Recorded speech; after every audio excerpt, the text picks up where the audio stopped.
a pressão inflacionária diminuiu, o câmbio cedeu, o internacional melhorou e o crédito apertou. Então, assim, cada vez mais evidências para que a Selic desafogue.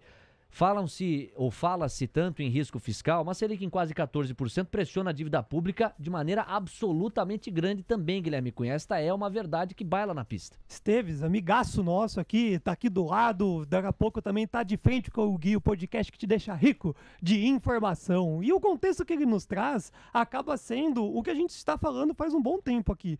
O maio é precoce por um único contexto, Léo. Vai parecer a canetada. Se o Campos Neto chegar em maio aqui e falar assim, estou descendo 0,25, meio por cento. Você acha, Gui? Vai parecer que foi uma pressão canetada. Quem que vai entender que foi arrefecimento de IPCA e tudo mais? O que a gente assiste na televisão mas não todo mundo saindo de camisa, juros baixos já, né? Ô, Gui, mas aí o que você tá... É legal o teu ponto de vista. E eu acho que ele é até factível. Só que se vier isso, será um atestado de que a atuação está sendo política e não técnica. Porque do ponto de vista técnico... Pelo contrário. Não, mas Gui, quantas evidências não existem? Porque o arcabouço ainda traz uma necessidade de uma arrecadação que vai vir da onde?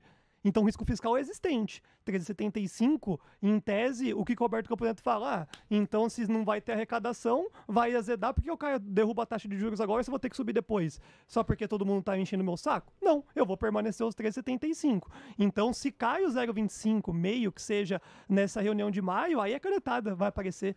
Porque daí todo mundo vai falar, pô, o político levantou a bandeira, vestiu a camisa, pressionou, caiu. Por mais que nós tenhamos aí um IPCA, de novo, caiu apenas, entre aspas, 0,7, mas o contexto é, se não fosse a gasolina e etc, estaria lá no chão e o juros real na lua. Então eu vejo que todo mundo, os bancos, todos os players que falavam, final do ano, talvez nem esse ano ainda caia juros, então maio pode ser precoce. Eu acredito que vai cair.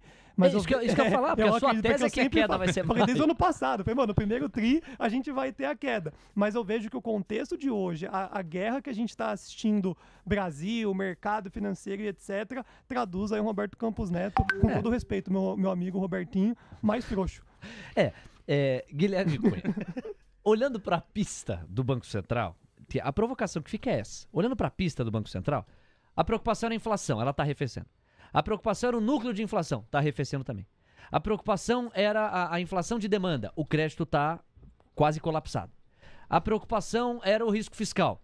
Com a Selic em 14%, o risco fiscal só está aumentando porque a dívida pública está muito pressionada. A preocupação era o cenário internacional. Evidências hoje sugerem uma mão mais frouxa do Federal Reserve e de outros bancos centrais pelo mundo. Inclusive, antes do CPI de hoje, outras autarquias passaram a estacionar o ciclo altista de juros. Ou seja, se é um órgão técnico que quer fugir de qualquer classificação política e até de uso político narrativo por parte do Planalto, existem evidências concretas que poderiam legitimar isso. E é claro que eu também enxergo a verdade que você está colocando. A preocupação, embora o Roberto Campos Neto já tenha classificado o arcabouço fiscal como um trabalho super positivo. São palavras do RCN, não ser minhas. Ou do Robertinho para os íntimos, como é o seu caso. Então, ele mesmo falou que é super positivo o arcabouço fiscal, que no seu entendimento é o que poderia fazer com que ele postergasse o corte agora para maio. Mas a provocação aqui, sempre no sentido bom da palavra, é, veja, se o órgão é técnico, não existem evidências técnicas sólidas o suficientes para já asfaltar firme um corte para junho que seja, mas ou mesmo para cortar em maio, como o senhor mesmo acredita e tá me deixando louco aqui? Eu vou levantar uma bola, mas de novo, é só pra gente gerar uma polêmica e um entendimento. Por favor, me responda se for possível. Como é que se analisa uma empresa de formato fundamentalista, Léo Levati? Médio e longo prazo, múltiplos, convergência preço-valor. Ótimo. Então a gente pega um balanço, a gente vê o passado, né? E aí a gente projeta uma perspectiva futura, principalmente com a numerologia que nós temos ali.